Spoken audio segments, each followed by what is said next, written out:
I mean, it couldn't have been more prescient, could it? But Douglas Murray, this is the thing. We know whenever, with funding of Hamas, funding of Hezbollah in Lebanon, funding of the Houthi rebels, funding of this latest organisation. I mean, again, we just learn a new one every day, don't we? The Islamic resistance in Iraq. It's always the Iranians. How long does Benjamin Netanyahu think that, Iran can be allowed to continue this funding of all this disruption and, frankly, these deaths in the Middle East? Well, what he's clearly looking for is an international coalition of countries that recognise the Iranian threat.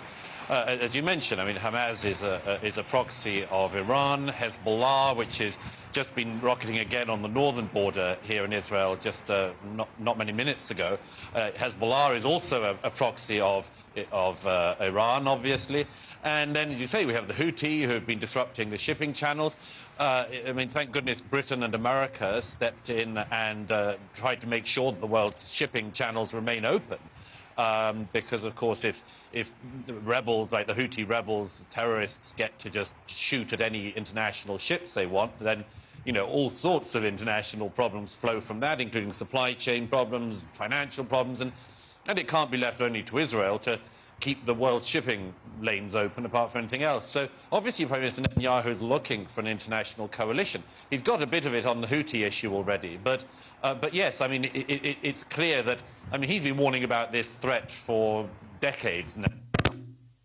That the prime threat in this region is a nuclear-armed Iran, and certainly, as he said, if you're worried about what Iran is doing currently, imagine what they'd do if they're also a nuclear power. Yeah, indeed. I have to say, people who are watching, we've got big splodges of rain on the TV camera there where you are in Israel. We'll try and get those cleaned up so we can actually see you a bit more clearly, Douglas. But, I mean, this is the thing. There is definitely a feeling, isn't there, that the coalition that has been, the supporters, the Western backers of Israel, are now sort of gradually slipping away one by one. And there's a real concern. We feel it from Israel. We feel it from many people back here in the UK as well, that there's only so much leeway that when people say, oh, Israel's got a right to self-defence.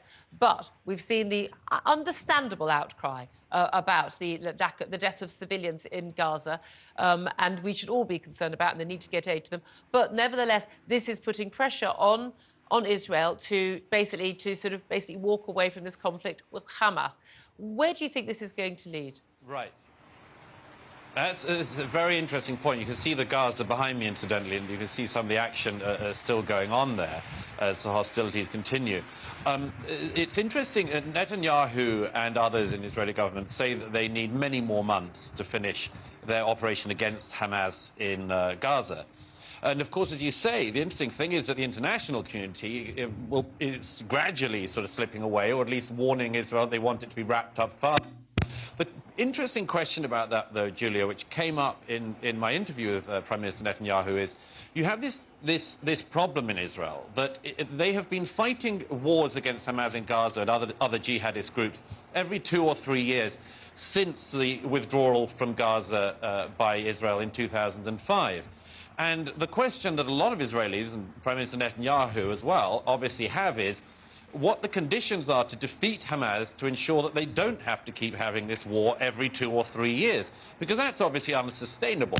It would be unsustainable for Britain or for any other country to have to keep going to war against a terrorist enemy on your borders every 2 to 3 years. So Israel wants to finish the job. Prime Minister Netanyahu wants to finish the job of destroying Hamas. And the interesting question then is, as you say, will the international community buckle and fall away one by one before they can achieve that? Or will they just ignore international pressure and, as he said in the interview, go it alone? Yeah, and that's the thing. Now, we had some unity from Western allies over the issue of the UN aid agency, UNRWA, who's been providing aid for hundreds of thousands of Palestinians in Gaza over the years, funded by Western taxes, and the willingness to just basically pull out that funding. UK, US, France, and many other countries, as it emerged, Israel had put together a dossier showing that some 12 members, employees of that aid agency, paid for, organised by the UN, paid for by us, had actually been involved in the horrific massacre on October the 7th, including people who actually went over the border to inflict, violence against Israeli Jews. Now, it is extraordinary that that is the case. It's also extraordinary that our funding has gone to funding schools run by this aid agency for years now, where children are taught your main aim in life is to kill Jews and basically just defeat the country of Israel. Our aid money has been paying for that. Do you think that the countries that have pulled out from that aid, do you think they're right to pull that aid away, or is it wrong because we are going to see innocent civilians, including children in Gaza, losing out on getting vital food, water and other supplies? No, there's plenty of ways to supply the Palestinian people in Gaza without having to use UNRWA. UNRWA is one of the UN's most corrupted entities. It's meant to have been responsible for the education of children, and as you just said, I mean, they've been... the schools in Gaza, it can't be... I mean, I don't know if it's very widely understood outside of this region, but the schools in Gaza have had free reign for 18 years, and they have brought up an entire generation on hatred. And this is using UN-paid textbooks. This is money that you and I and all viewers watching have paid in our taxes that have gone to UNRWA. And then it turns out, not for the first time, that UNRWA employees were involved in the terror attacks, and much more. I mean, one of the employees of UNRWA actually had Israeli hostages in their home, held in their home in Gaza. UNRWA is a totally corrupted entity, and the fact that America, Britain and a whole set of other countries started to withdraw funding at the weekend, I think is a positive sign. But it should be understood that it's not the only UN agency that's so corrupted. On the northern border of Israel, where I was again the other day, there's meant to be a UN peacekeeping entity there to prevent Hezbollah building up its rocket arsenal. It hasn't prevented Hezbollah building up its rocket arsenal, which again is likely to set the preconditions for another war in Lebanon at some point in the future. And I saw the footage just the other day of a UN peacekeeping convoy leaving its compound on the Lebanon-Israel border, Hezbollah firing rockets into Israel, and all that the UN convoy did was to turn around, do a U-turn and go back to their base. Now tell me how that is a peacekeeping mission instead of just a war-watching mission. And you can understand that it's not just UNRWA, it's all sorts of parts of the UN, these international bodies, which under a cloak of virtue and under a cloak of humanitarianism, which is the case with some of them, nevertheless allows incredibly inhumane actions, not just rocket fire in the north, but as I say, the indoctrination of a generation of Palestinian children who deserve very much better. Well, indeed, and again, that becomes to the issue of like how you do have peace. I mean, there's talk of ceasefire talks in Qatar with Hamas, but again, how do you have peace with a country where an entire generation of children have been raised believing that Jews are subhuman, they've got no right to exist? Your job in life, I've seen extraordinary videos. This is really well documented now.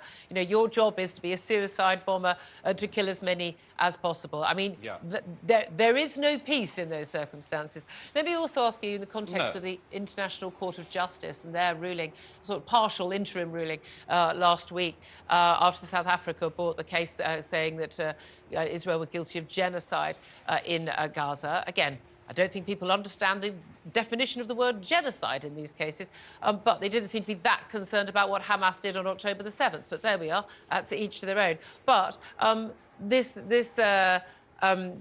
ruling by the International Court that Israel should avoid anything that could lead to genocide, I would have thought that was a given anyway. But what did you make of that court interim decision? Well, it was interesting, but the most interesting thing about the ICJ is the fact that the case was brought at all. I mean, there's plenty of actual genocides that have gone on in the world in recent years about which the ICJ has had nothing to say and nobody has reported it. The massacres of Christians in northern Nigeria, which before, go unnoticed by the international community and nobody seems to care about it. In any case, what's been happening myself, I mean, if the Israelis wanted to commit genocide, they could, I suppose, but I mean, there's no sign that they do want to. They want to eradicate Hamas, which is a perfect